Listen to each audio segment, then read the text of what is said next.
exposición más bien general para precisamente, como me lo solicitaron, ubicar un poco el contexto general en el cual se ubica el agro en nuestro país. ¿Tienen algún marcador?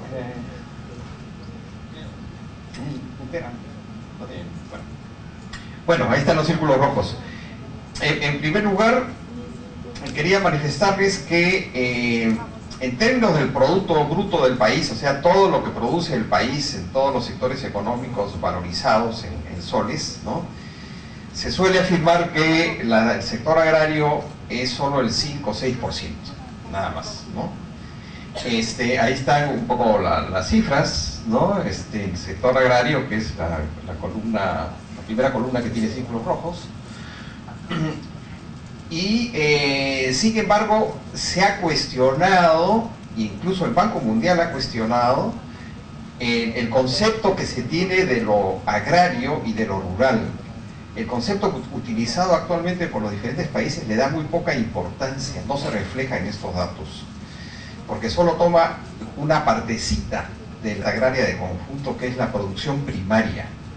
Pero esa producción primaria tiene una serie de labores hacia adelante y hacia atrás, ¿no?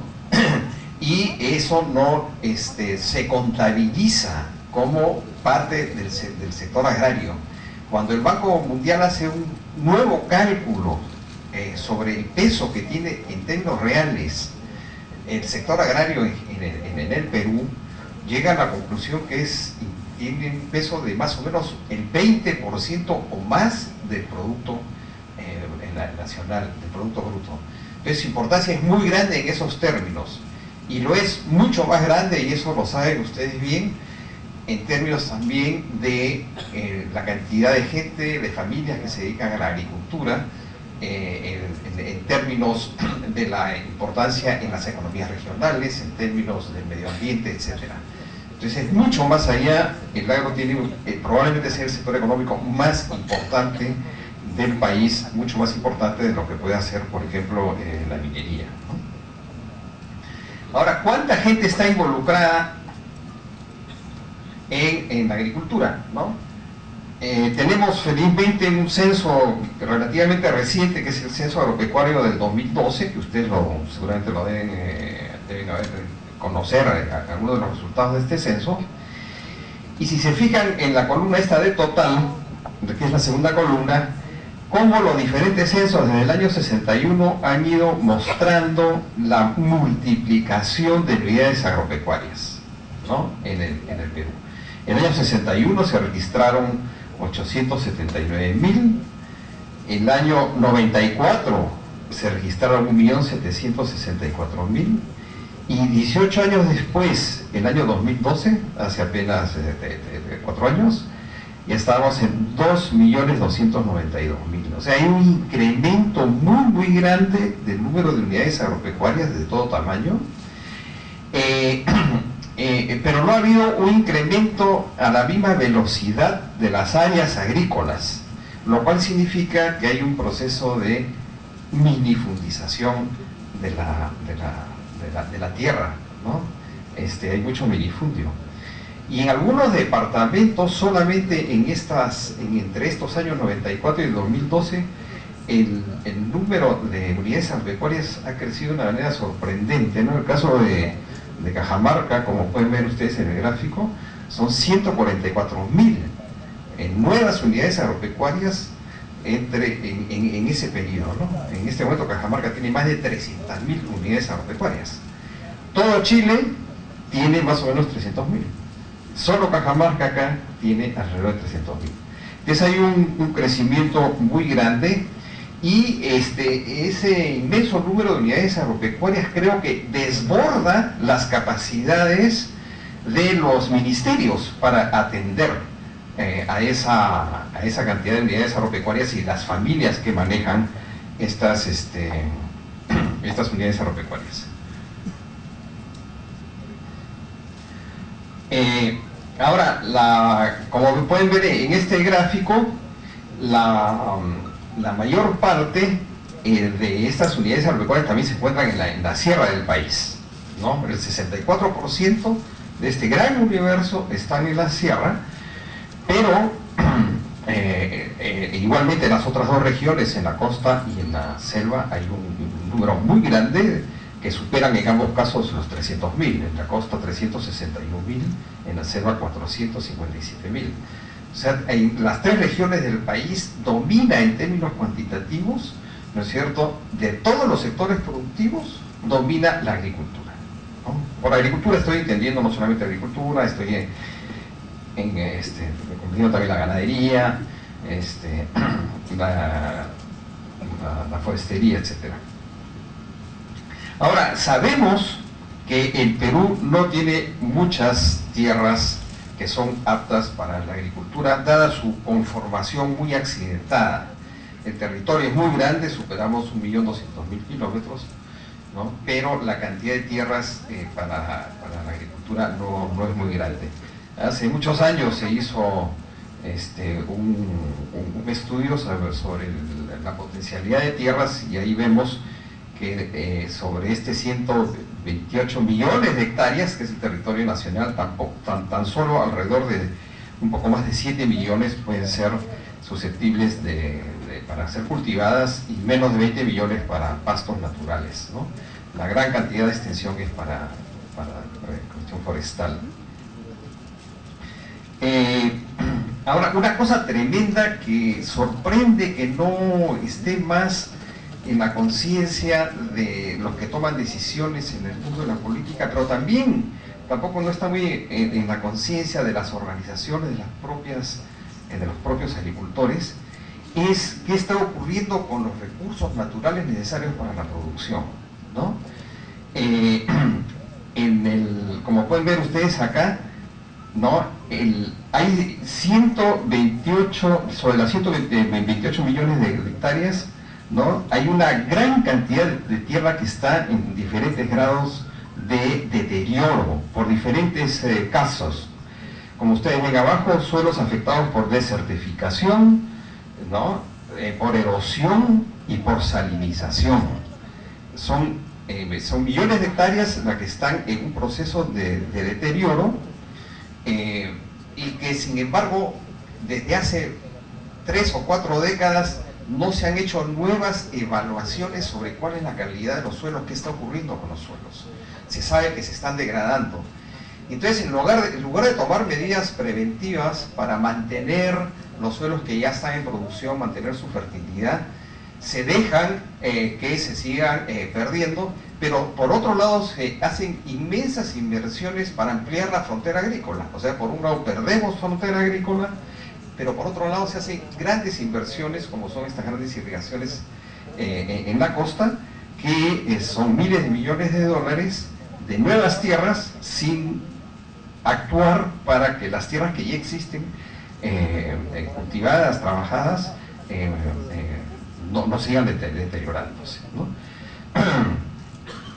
Como pueden ver ustedes ahí, este es un fenómeno de áreas degradadas, es un fenómeno que no solamente atañe al Perú, pero de estos 5 países, Chile, Ecuador, Bolivia, Paraguay, Perú, en el Perú es uno de los países en el cual el porcentaje de degradación es más alto.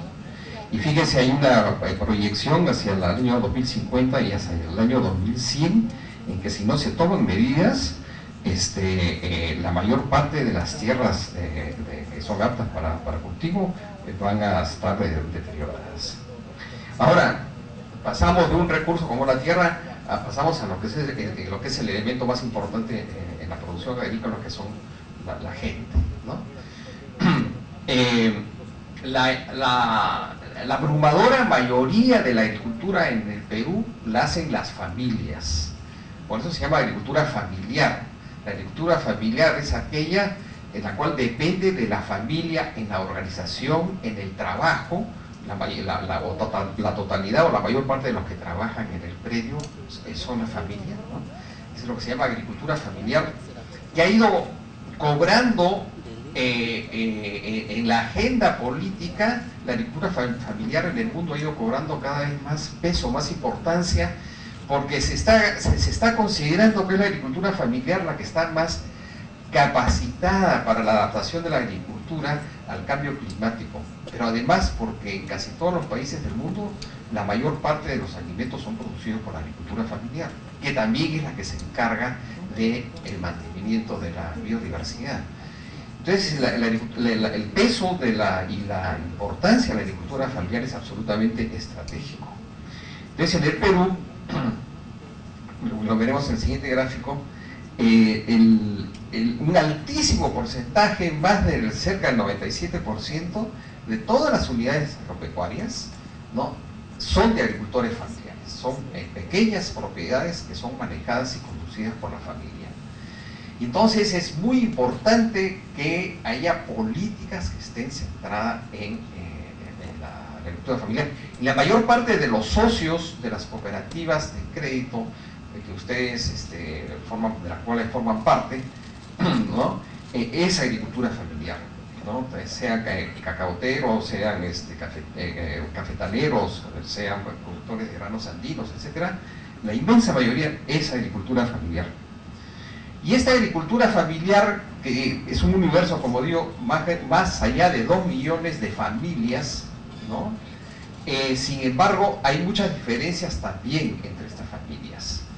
Y las políticas agrarias tienen, para ser efectivas, y si quieren apoyar a la agricultura familiar, tienen que adecuarse a estos diferentes tipos de agricultura familiar que, como pueden ver ustedes en la pantalla, en un estudio que hemos realizado, hemos distinguido 3 grandes tipos de agricultura familiar.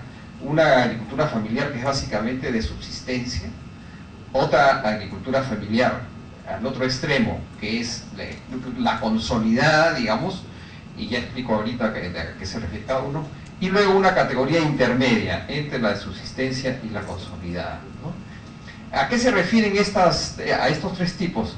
Se refieren tanto a la cantidad de recursos, de activos que tienen, por ejemplo, tierra, fundamentalmente tierra, y si además acceden a riego y o a semillas mejoradas, ¿no?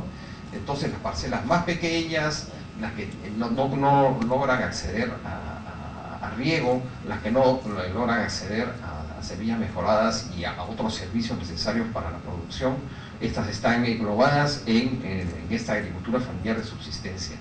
Al otro extremo, que tienen familias que tienen más activos, que sí acceden a crédito, asistencia técnica, etcétera, son las consolidadas.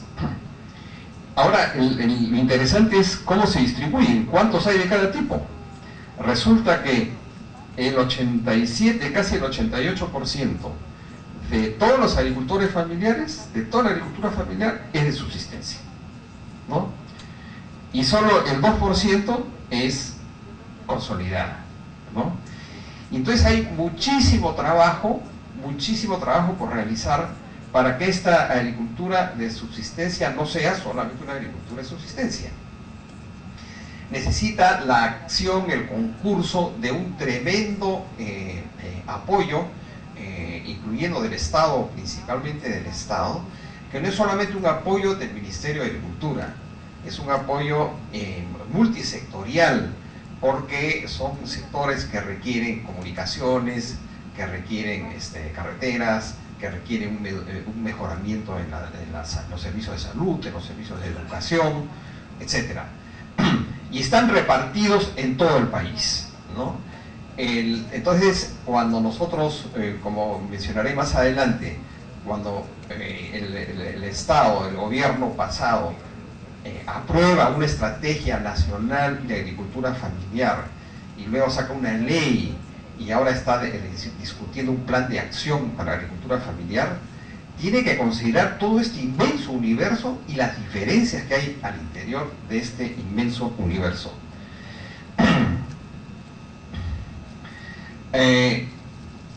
Esto desde ahí donde están ustedes, ahí se va a ver una cosa medio confusa. Simplemente el censo agropecuario permite saber dónde están estos diferentes tipos de agricultura familiar, no solamente en qué distritos, en qué provincias, en qué departamentos, sino en qué zona altitudinal, si están en zona en costa, si están en zona de Quechua, si están en Zuni, si están en zona de Selva Alta, etcétera, etcétera, ¿no? Entonces este es un cuadro un poco complicado, pero, perdón, unos gráficos un poco complicados, pero la mayor parte de la agricultura familiar, y sobre todo la agricultura familiar de subsistencia, se encuentra entre las zonas sumis-hechuas, ¿no? Ahí se encuentra.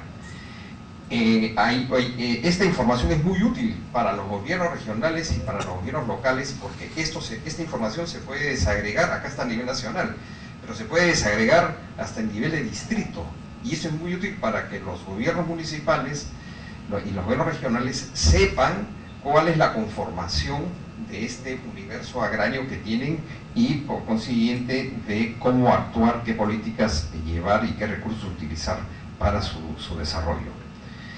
Una cosa que también demostró el censo agropecuario del año 2012 es el tremendo peso de la mujer. O sea, la mujer siempre ha cumplido un papel fundamental en la actividad agraria, ¿no? Tanto en lo que es la fase productiva, pero también en lo que es la organización del hogar y en la alimentación del hogar. Pero como conductoras de parcela, conductoras de unidades agropecuarias, se ha duplicado el número entre lo que indicaba el censo de 1994 y el censo del 2012. Más o menos el 30% de todas las unidades agropecuarias del país son conducidas por mujeres. Este detalle es muy importante también porque, por lo general, las actividades y las acciones gubernamentales están pensadas en poblaciones masculinas, y no toman en consideración que los programas de fomento de la agricultura familiar, cuando se trata de mujeres, tienen que tener también características que se adecúen a esa realidad. Rápidamente, ¿me queda cuánto, Lucho? 15 minutos, ya. Bueno, esta agricultura familiar no solamente es muy numerosa, sino que más o menos tiene la mitad de las tierras productivas del país, ¿no? Si sumamos toda la cantidad de tierras productivas del país, más o menos la mitad está en control de esta agricultura familiar. Y la agricultura familiar es la que además emplea a la mayor cantidad de trabajadores, ¿no? El sector económico, comparando con todos los otros sectores, del sector comercio, servicios, minería, industria, etc., el sector económico que más reúne a trabajadores es el sector agrario. Y dentro del sector agrario, la agricultura familiar. O sea, la agricultura familiar es fundamental para el empleo en el Perú.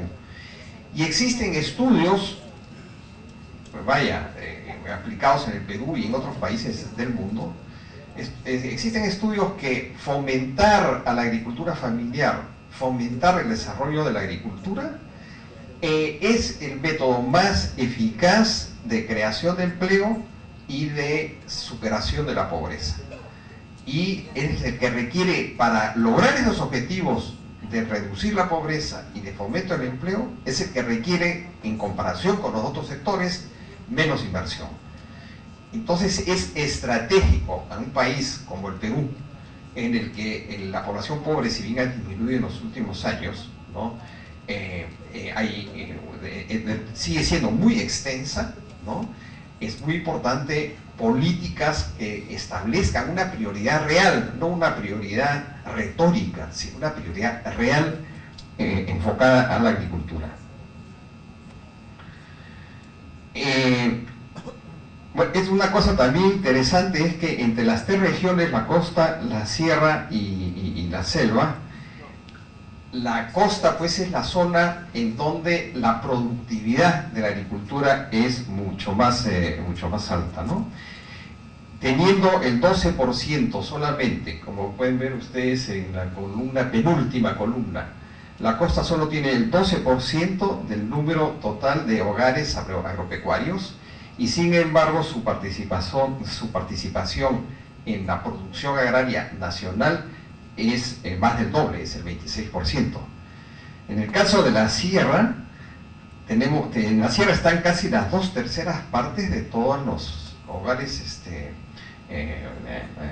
agropecuarios, pero las 2/3 partes, pero solo participa con 1/3 parte de la producción de todo el país, en términos de valor, en términos monetarios, ¿no? Entonces digamos, su productividad es mucho más bajo. Y también la productividad en el caso de la selva es más bajo también de la costa, ¿no? Entonces, digamos, el argumento de que se necesitan tipologías, el argumento de que el estado, la situación de la agricultura es diferente en las 3 regiones, es muy importante porque eso debe ser tomado cuando se hacen políticas que tienen que ser diferenciadas. Sí, un poco, ahora, en el presupuesto nacional no refleja la importancia de la realidad, de la importancia del sector agrario, ¿no?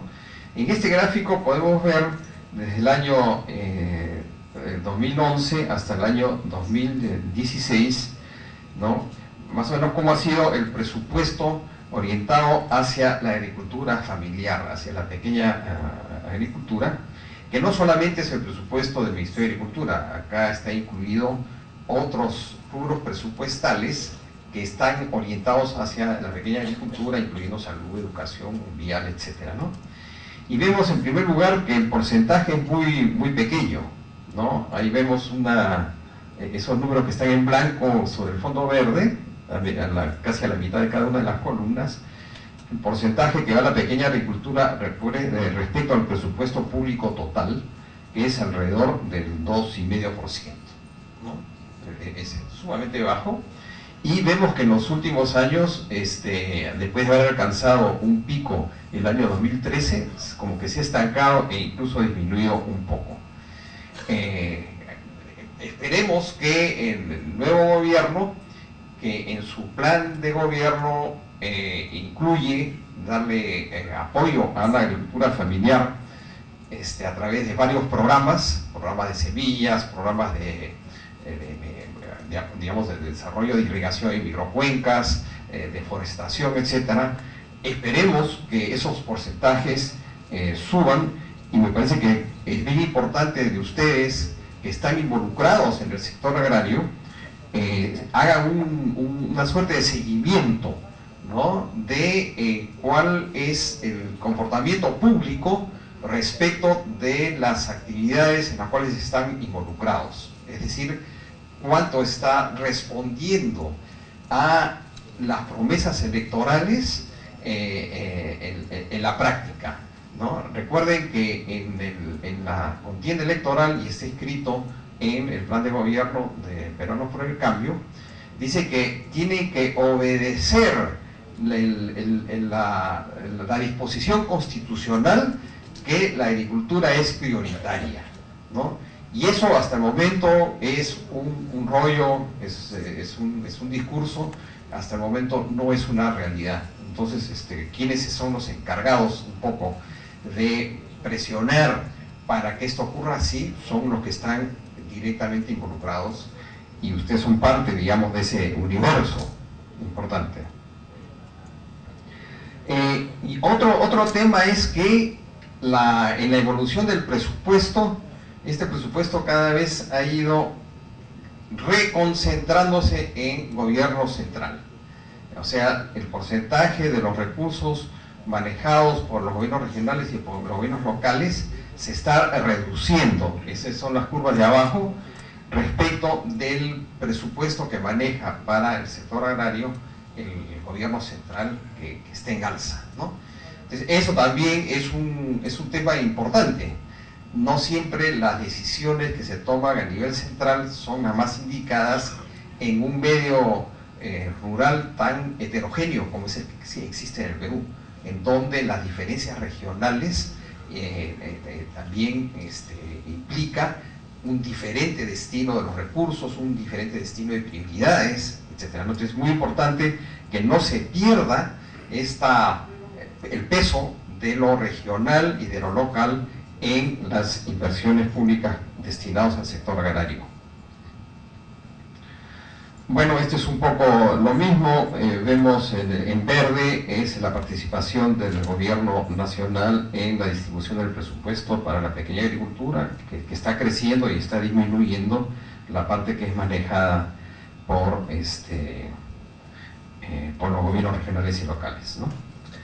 Ahora, hemos estado hablando de pequeña agricultura, etcétera, pero la agricultura peruana no es solamente pequeña agricultura, es la mayoría, es la más importante. Pero desde 1995,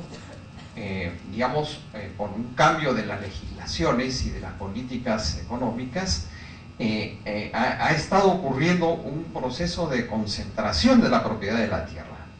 Es decir, por un lado, hay un proceso de atomización y de minifundización de la tierra, pero por otro lado hay un proceso de concentración de la tierra, ¿no? Y tenemos varias, digamos, expresiones de esta concentración. Por un lado, las empresas azucareras, ¿no? Ustedes recuerdan que las empresas azucareras de hoy eran las cooperativas azucareras, ¿no? Y antes de ser cooperativas eran las grandes haciendas que fueron expropiadas por la reforma agraria. Entonces estas grandes haciendas azucareras que fueron expropiadas se transformaron en cooperativas. Y a partir del año 1996-1997, el gobierno de Fujimori determinó que se transformasen en empresas, en sociedades mercantiles, sociedades anónimas. Estas cooperativas dejasen de ser cooperativas, se transformasen en sociedades anónimas, y que a partir de ahí fuesen transferidas paulatinamente una parte importante de las acciones a inversionistas privados, ¿no? Entonces, una primera expresión de esta concentración es esta transformación de las cooperativas azucareras en empresas, sociedades de acciones, en las cuales las grandes inversionistas privados tienen la mayor parte de las acciones.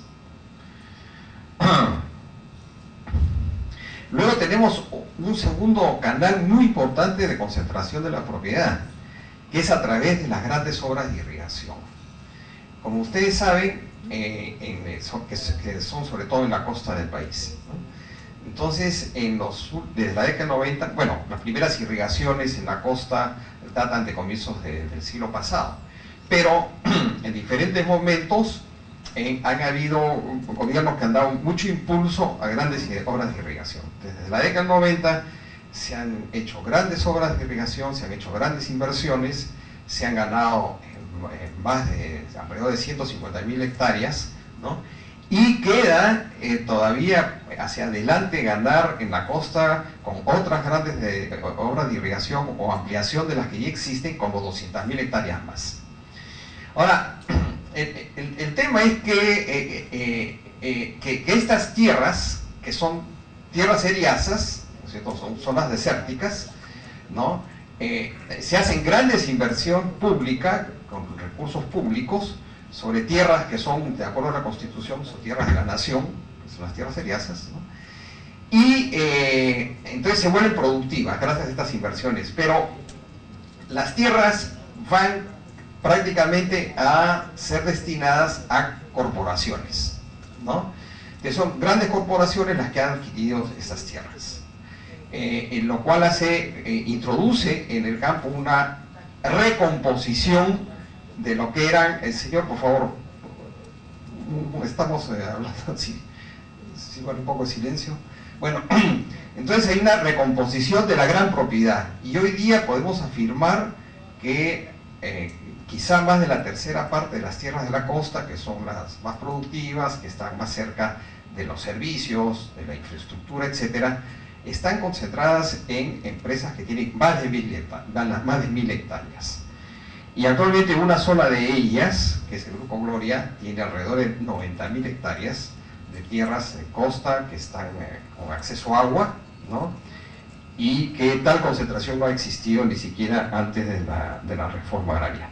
Entonces, este es un elemento, digamos, que introduce un elemento de inequidad, ¿no es cierto?, de cómo con recursos públicos, que son recursos, digamos, del público a través de los impuestos, se hacen obras de inversión, se ganan tierras y en lugar de ser mejor distribuidas, ya mencioné yo que hay un proceso de atomización, ¿no? Entonces hay gente que necesita expandir sus áreas de cultivo. En lugar de hacer, digamos, hacer una mejor distribución, lo que se ha hecho es un gran proceso de concentración de la propiedad. Y concentración de la propiedad de la tierra significa también concentración de poder local, ¿no es cierto? Estas grandes empresas que están en el campo tienen un poder muy grande incluso sobre los municipios, etcétera, pero también el poder nacional. Y un caso muy ilustrativo es el caso de Olmos, ¿no? En Olmos se ganaron para la irrigación 38.000 hectáreas y de esas 38.000 hectáreas un solo comprador adquirió más de 15.000 hectáreas, ¿no? Para la producción de caña de azúcar, para el biocombustible, para etanol. Entonces ahí hay un tema muy importante que hay que ver cómo va a tratar este gobierno, si este gobierno va a continuar, o sea, las irrigaciones son importantes, pero la forma de distribución de las nuevas tierras tiene que ser mucho más equitativa, ¿no? Entonces vamos a ver qué es lo que se va a plantear hacia adelante. Otra forma de concentración de la tierra que está ocurriendo es el de la palma aceitera, sobre todo en ciertas zonas de selva, digamos, cuando se hace sobre tierras ya deforestadas puede constituir una ventaja las plantaciones de palma aceitera, pero lo que está ocurriendo también es el bosque primario que está siendo desbrozado y eso es ilegal, digamos, pero está ocurriendo, está siendo desbrozado para la ampliación de plantaciones de palma aceitera. Y a pesar de que hay muchos pequeños agricultores que están involucrados en la producción de palma, sin embargo la mayor concentración es en unas muy pocas unidades productivas. Y otra forma también son las concesiones forestales, ¿no?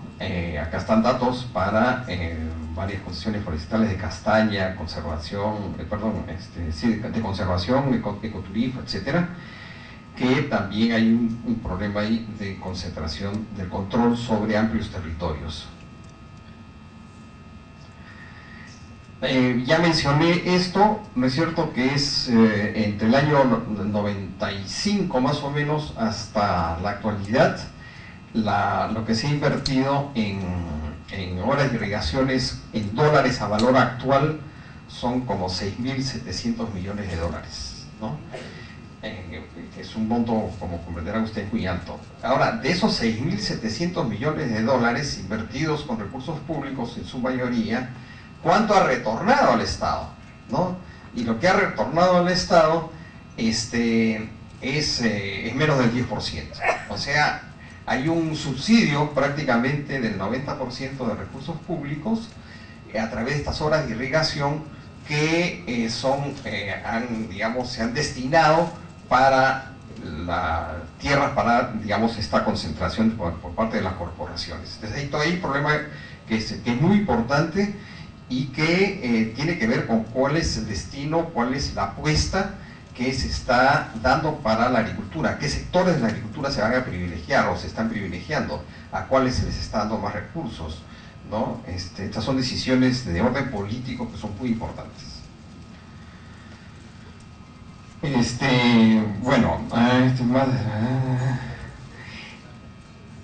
Ya estoy por... Ahora, y es cierto que este proceso de concentración de la propiedad se está dando ha sido muy exitosa desde el punto de vista del crecimiento de las exportaciones. Ustedes pueden ver que entre el año 2004 se exportaban alrededor de 1.100 millones de dólares, el año 2014 ya se está en más de 5.000 millones de dólares. El ministro de Agricultura de este nuevo gobierno ha proyectado, ¿no?, el objetivo de cuando termine el gobierno en el 2021 casi se duplique eso, ¿no?, que se llegue a los 10.000 millones de dólares, ¿no? Antes el peso principal de las exportaciones agrícolas estaban en manos de, precisamente de pequeños agricultores, sobre todo en la exportación de café, ¿no? Pero luego lo que se llaman los cultivos no tradicionales han adquirido cada vez más importancia y hoy día la mayor parte, digamos, una parte muy sustancial de las exportaciones son de estos productos no tradicionales, ¿no? Que son producidos en estas, en muy buena medida en estas grandes unidades agropecuarias. Ahora, no ahora todavía, pero se va a presentar en algún momento una competencia por el uso del suelo, ¿no? Como ustedes saben, las poblaciones van creciendo en términos de su número. Entre el año 1993, que fue el penúltimo censo el último censo de población del país, el año 93, y hoy día ya somos más de 10 millones de habitantes más, ¿no? Así, 10 millones de consumidores de alimentos más, ¿no? Y entonces, la mayor parte de esa producción de alimentos son resultado de las actividades agropecuarias. Y el sustento de la mayor parte de esa producción justamente son las tierras y agua, son recursos fundamentales. Bueno, entonces va a llegar un momento en que va a haber una competencia por el uso del suelo, ¿no? Es decir, que se va a necesitar, más allá del incremento de los rendimientos y de la productividad, es decir, significa más producción por la misma cantidad de suelo, de tierras, de todas maneras se van a necesitar más áreas para la producción de alimentos, ¿no? Entonces, ¿cómo se va a determinar ese uso del suelo, ¿no? Ese es uno de los temas que, si uno se pone a pensar un poco en el futuro, va a cobrar mayor importancia, ¿no? Probablemente, como hay hoy día conflictos por el agua con las industrias extractivas, más adelante también puede haber un problema digamos, de la competencia por el uso del suelo y por el uso del agua, ¿no es cierto? Porque sobre todo en regiones donde no llueve, las tierras no son productivas si es que no hay riego, ¿no? Otro tema que interesa sobre el tipo de agricultura por el cual se va a privilegiar, se va a dar más importancia, tiene que ver con la seguridad alimentaria, ¿no? Decía yo, 9 o 10 millones de pobladores nuevos en el Perú desde el año 1993, ¿no? Las importaciones de alimentos en términos proporcionales no han aumentado en los últimos 20 años. Se mantiene más o menos alrededor del 12% de todo lo que consumimos en alimentación, más o menos el 12% es importado, ¿no?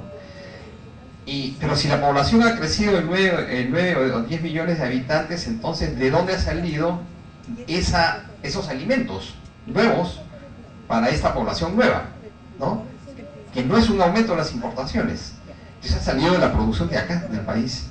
¿Y quiénes son los que producen alimentos en el país? Es la agricultura familiar.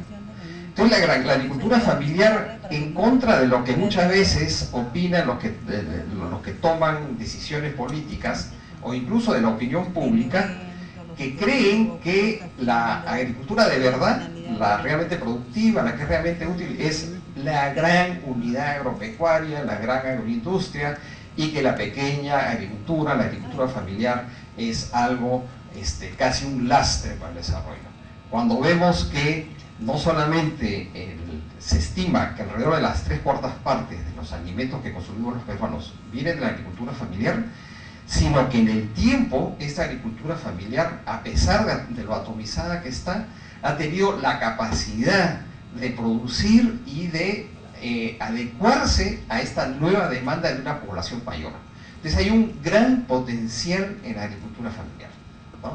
Que lamentablemente una de las razones por la cual no merece el apoyo que debe ser es porque también hay una debilidad en la representación de la agricultura familiar. O sea, los gremios son muy débiles, no están, digamos, no están presentes además en todas las regiones.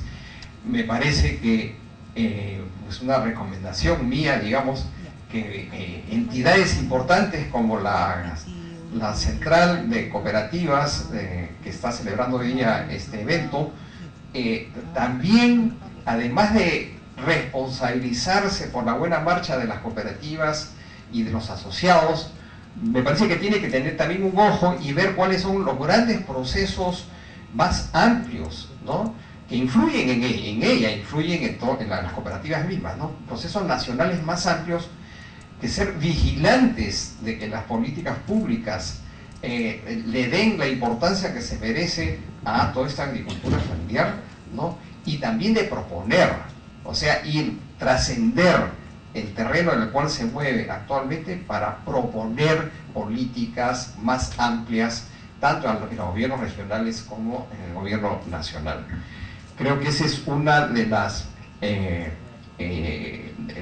un país en el cual las instituciones son muy débiles, la existencia, digamos, de las cooperativas y de las centrales les pone una responsabilidad adicional, que a diferencia de otros países en que hay gremios muy poderosos, en fin, en donde la agricultura tiene portavoces de peso, en el Perú no es el caso, ¿no? Entonces creo que como una recomendación, y ver si en estos 2 días también se discute estos temas, ¿no?, cómo la central y las cooperativas pueden proyectarse más allá de sus territorios. Bueno, con esto cumplo con terminar la exposición que tenía programada, y me parece que respetando el tiempo. Muchas gracias.